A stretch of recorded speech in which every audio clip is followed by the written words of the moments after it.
Welcome back to the Tapes Archive podcast, where we release interviews that have never been heard before. In this episode, we have Primus' frontman and bassist Les Claypool. At the time of this interview in 1994, Claypool was 31 years old and was promoting his band's fourth album, Pork Soda. In the interview, Les talks about what made him want to play the bass, headlining Lollapalooza, the parallels of Rush and Primus, and his record label, Prawn Song. And he ends up at this Fish show, and he becomes mesmerized with the bass player, Mike Gordon. As always, we have music critic Mark Allen at the helm conducting the interview. If you'd like to support the show, please like, follow, and subscribe to us on Facebook, YouTube, Twitter, and Instagram. There, we post other content and information not available on the podcast. If you'd like to read the transcripts for any of our episodes, please head over to our website at thetapesarchive.com. We'll jump into the interview after a quick word from our sponsors. The Tapes Archive is proud to be sponsored by the true crime documentary Dead Man's Line. You've got 100 armed officers around here trying to get a shot at me. I dared them to shoot me. I didn't go down there to be a buffoon. I went down there for vengeance. And by God, I'll have vengeance. In 1977, Tony Kuritzis kidnapped a mortgage broker and held him captive for 3 days. For the first time ever, the media was able to cover the event live. To some, Tony was a hero. To others, he was a crazed thug. Dead Man's Line, the true story of Tony Kuritzis. This award-winning film is available exclusively on Amazon Prime.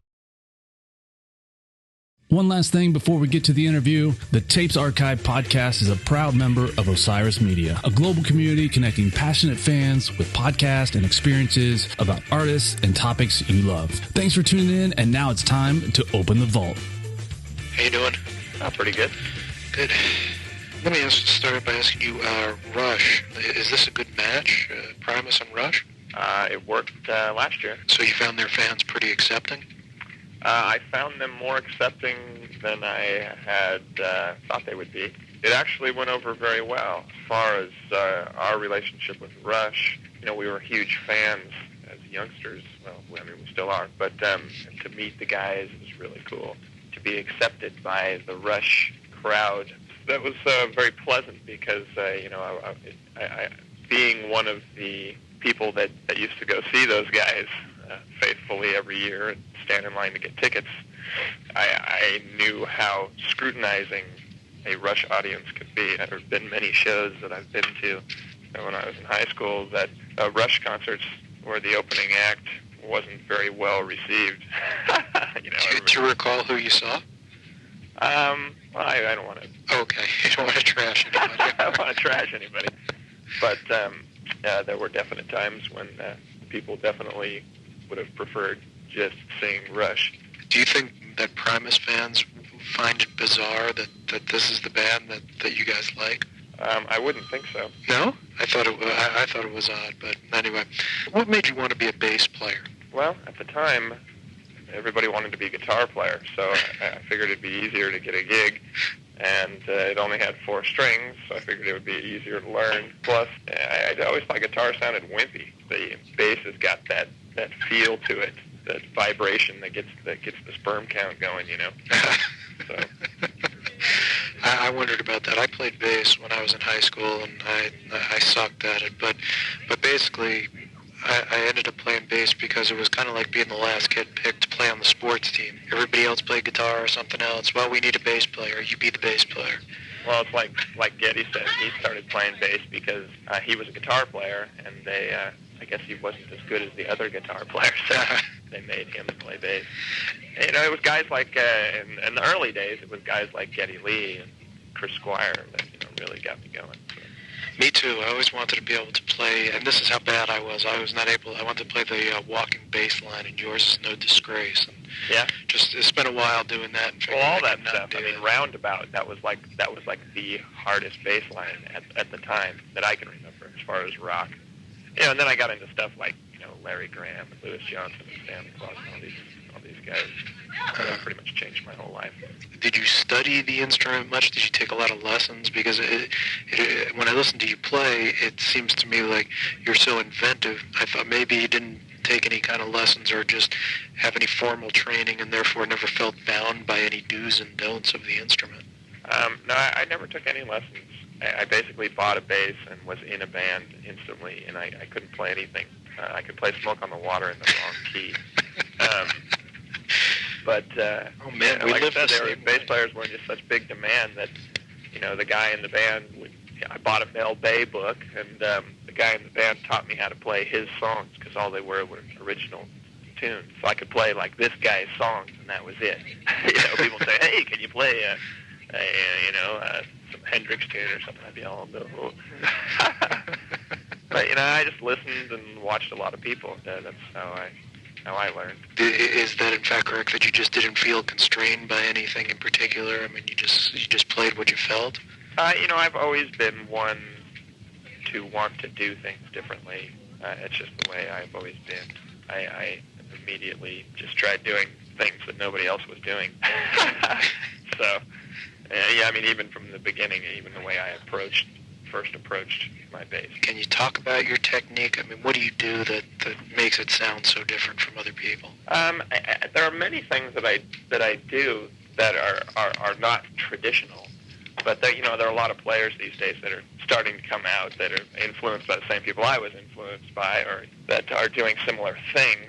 Necessity is the mother of invention. Being in a band like Primus, where there's only 3 guys, and I've always worked with very textural guitarists. I've never really, with Primus, worked with guys that are very aggressive rhythmically. So I always felt I had to hold down a couple of parts, like a rhythm guitar part and a bass part. So that's where all the strumming and tapping and stuff came in. But as far as like thumping and plucking, that's all old school, Larry Graham, Louis Johnson type stuff.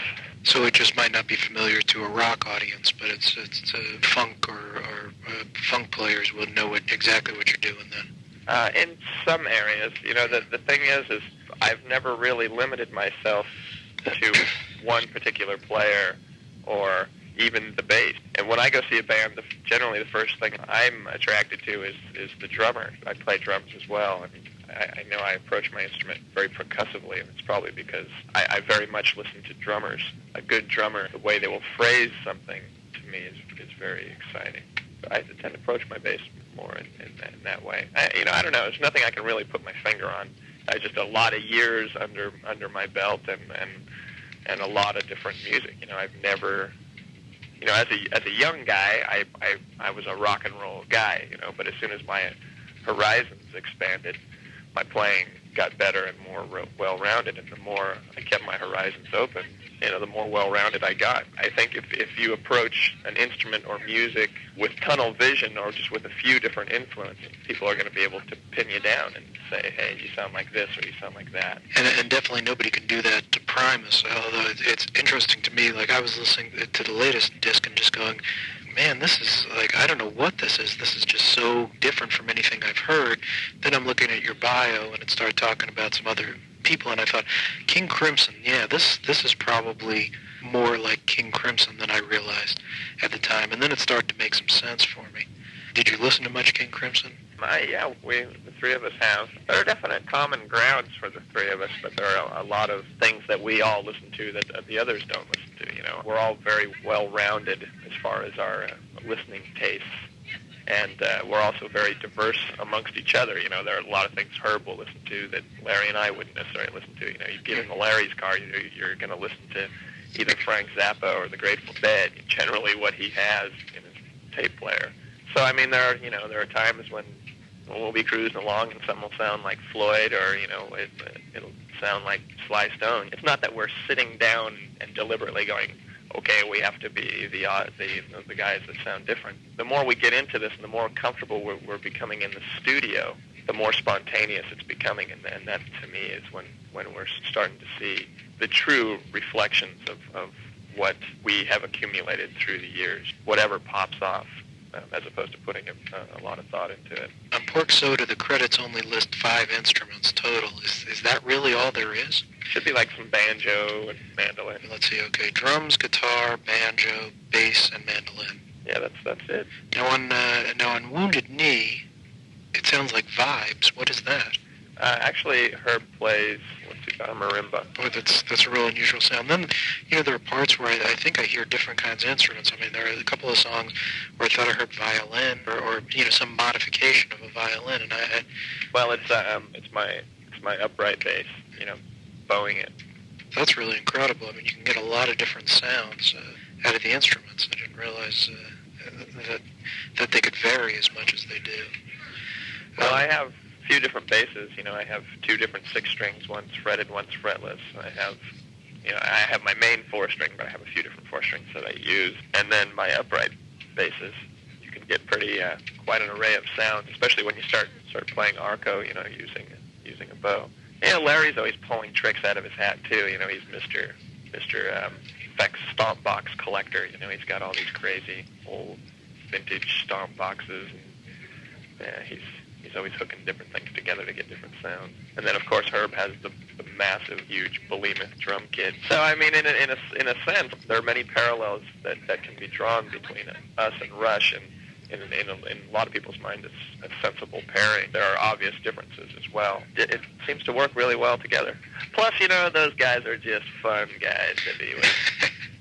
No, I don't know. I mean, maybe they are. They just, I like Rush, and they never, I mean, they always seem to be thinking, but they seem to be very intense and not very playful, and I think of Primus as a pretty playful group, so that's why I thought the pairing was odd. But. Well, I mean, there's the public eye, and then there's the everyday life. Right. Yeah. They're real human beings as well as the guys who make that. They're good guys. Alex is the guy's a nut. We've just never chosen to be overly serious. I tend to make fun of people who take themselves too seriously. They definitely have a sense of humor. I mean, any guys who would have 40-foot inflatable rabbits come popping up on their stage and having them dance to Tom Sawyer, that's pretty good. Last time we saw you here, or maybe the only time, was Lollapalooza. How was that? Was that a good experience with the band?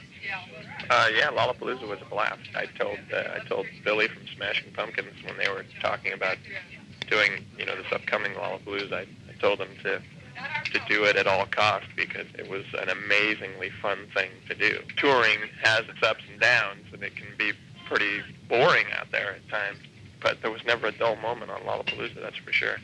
I mean, you're traveling around with a couple hundred people, and you're going, we basically went to Lollapalooza every day, so it was like being part of a circus or something. It was pretty amazing. Yeah, was that a good spot in the lineup to be the band that closed the show? It worked well for us. We had all this crazy projection and such, so it wouldn't have worked too well during the day. Yeah. Here, hang on one sec. Sure. Anyway, I have a few other things. I'll let you go. I asked about that spot in the lineup because I don't know what it was like for the performers, but by the time you came on at about, I guess, 9:30, 10 o'clock, I know sitting out in the audience that I basically hated all of humanity. The last thing I wanted to see was anybody on stage. I just wanted the day to be over, and I had no idea, what it was like for the performers. It was a long and kind of exhausting day for people, so that's why I was curious about that. Yeah, well, I mean, when we entered into this thing, we figured that was going to be the case and that there was going to be a large portion of people that were going to leave. What we wanted to do was do this production, and felt that the diehards were going to hang around, and the people that didn't want to were going to leave. So,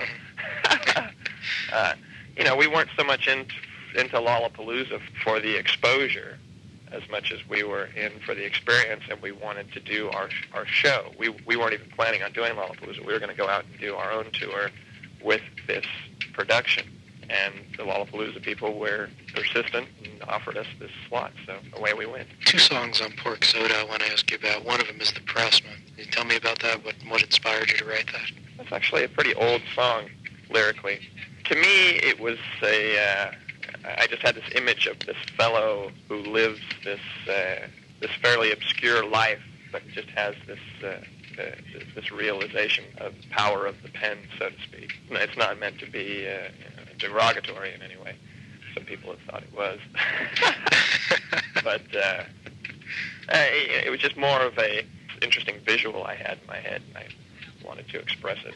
that song hits me in different ways when I listen to it. Sometimes I think, yeah, he's definitely trashing people and the news people, and then sometimes I think, well, no, this is kind of flattering. So it's not meant to be either way trashy, or I'm not meaning be malicious or anything at all. If anything, I just have the visualization of this character, very almost a meet John Doe type thing. So hence the smoky air and the egg sandwiches, menthol cigarettes. It's more of to me there's sort of a romanticism to that visual that may or may not even exist anymore. To me, it has more of an old Hollywood vibe to it, or I keep wanting to use the word visual, just because that's what pops in my head when I think of those lyrics. Like The Front Page or something like that. Yeah, or His Girl Friday. His Girl Friday, yeah. Or Meet John Doe. And then DMV, which is such a... That is definitely derogatory. Yeah. There's no if ands. I would have even gotten worse. Was that inspired by a particularly bad trip to the DMV? No, is there ever a good trip to the DMV? It depends on where you live, I think. Oh man, not where I live. If you live here, it's entirely possible to go into the DMV and be the only person. But I grew up in New York. You're in heaven, then, because here in the Bay Area, oh man, it's unbelievably bad. Do you think that there's a tendency among the current wave of rock bands to be particularly negative? Like, I listen to Primus and I think this band's having a lot of fun, and I don't hear that in a lot of other music that's around today. I never really thought about it. It always seems like there's been doom and gloomers. I can't think of a time when there hasn't been songs about death or drugs or whatever. I didn't realize there was a glut of them.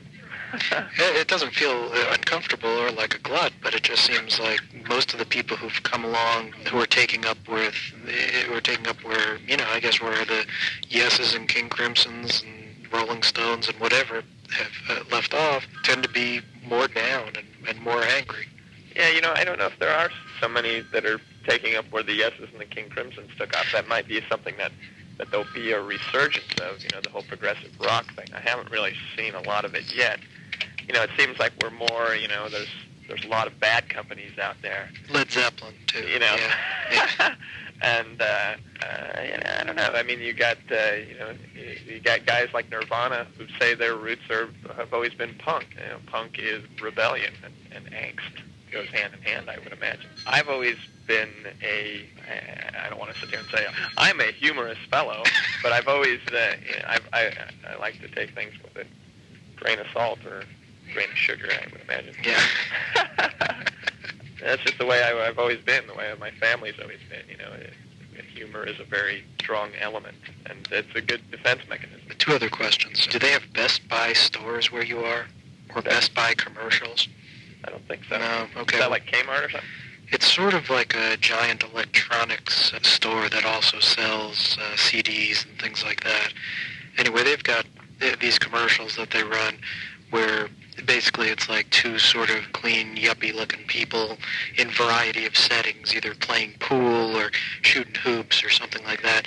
And they'll sit there and talk about the music that they like and the music that they buy. And Primus is one that comes up in one of the commercials. And I wondered if you had ever seen that and thought anything of it. But never saw that. Yeah, it's just kind of surprised the hell out of me. Yeah, yeah. I mean, you would think these are... this is one of these places that like deep discounts everything, and so you'd think they'd be all after the Janet Jackson fans and all that, but they talk about like these people are playing basketball with each other and talking about how they go out and they buy Primus and Pavement and things like that. So, but never seen it, never mind. No, that's surprising, no. And finally, for another story I'm working on, I'm asking everybody I interview if rock music, if popular music were like the stock market and you could invest in some up-and-coming young band people generally don't know about right now, who do you like? Who have you heard that you think we'll be hearing about in the future? Well, the thing is, I mean, I am investing in up-and-coming bands because I just started a record company. But like Primus, I mean, if I was an investor and I wanted to make money, I wouldn't invest in anything that I like. I mean, I would have never invested in Primus if you wanted to make money. If it was purely on moral or personal taste, then I would invest in guys that I have, like Charlie Hunter Trio and Merv and group Eskimo and Polkaside, some of these bands that we've been working with on my label. Why do you invest in those groups? I love their music. They're good people. They're quality players, and nobody else is going to do it. I mean, the only way that pop world is going to change is to have the outer fringe bubbling away. I'm not doing anything new. I mean, there have been indie labels forever, and look at all the sub-pop bands that are huge now, that are influencing the mainstream. And I don't expect to do any of that, but these bands influence other bands who may be more mainstream, but a little obscure because they've been listening to some of these really obscure groups, I mean, it's just like, a lot of the groups that I've listened to throughout the years that are pretty obscure but have never become as big as us, yet they've been a huge influence on us. So what's your label called? It's called Prawn Song. Very similar to the Swan Song label.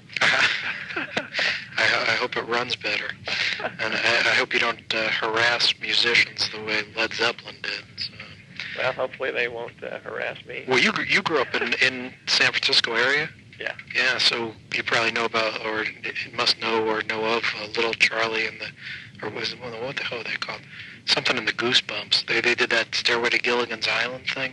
Oh, yeah. Yeah, I mean, they were from there, right? Led Zeppelin had their records pulled out of the stores because of the copyright problems. Oh, yeah, you don't know about this? I didn't. I knew about the song, and I just assumed that it was like a Dr. Demento type thing, Yeah, no, it was a San Francisco band, I think, and why can't I remember? Little Roger and the Goosebumps, that's what it was called. Well, we'll see if old Jimmy Page comes after me for, the Prawn Song thing. Yeah, and the bands that you mentioned that are on your label, just tell me a couple of them what do they sound like? I mean, well, Charlie Hunter Trio is straight up jazz. It's a three-piece. Well, obviously it's a trio. And Charlie, he was the guitarist for Disposable Heroes of Hypocrisy, but he plays an 8-string guitar and he plays all the bass parts and the guitar parts. It's him, a sax player, and a drummer. It's phenomenal. He's one of the most amazing players. His whole band is amazing, but he's one of the most amazing. I hate to say guitar players because he's one of the most amazing stringed instrument players to come out in a long time. I mean, he will blow anybody's mind. It's unreal what he does. And then Merv was the guitarist for a band called the Limbo Maniacs. He's one of the best local guitarists around here. He's a phenomenal player, and I just said, hey, let's make a record. He came over to my house. We made this thing in my basement. And basically, it started out as a 2-week project that turned into 4 months, and it's this concept record about a post-apocalyptic nightclub in the future where kids shave their facial features off with cheese graters and sandpaper, and so it's pretty wild. Alphabet Soup, we're going to put that out. It's like jazz hip hop thing. And Polkaside, it's straight up polka. Here, hang on 1 second. All right. Hello? Yeah, go ahead. Just spell Merv. Is it M-E-R-V? M-I-R-V. M-I-R-V. Okay. And he's just getting ready to tour with Fishbone, actually. Okay. And Polkaside, is that what Polkaside. Like polka with the C-I-D-E at the end of it? I would imagine. Okay. They're amazing. They got the accordion and the tuba player and the ocarina and guys in lederhosen. They're amazing. Okay. And then a band called Eskimo, which is this obscure sort of Zappa beef-art type thing. Do you envision Primus eventually being on this label? I don't think Interscope would let us. Yeah. I just released a record. It's coming out April 5th. Sausage is the name of the group, and it's myself and 2 of the original members of Primus.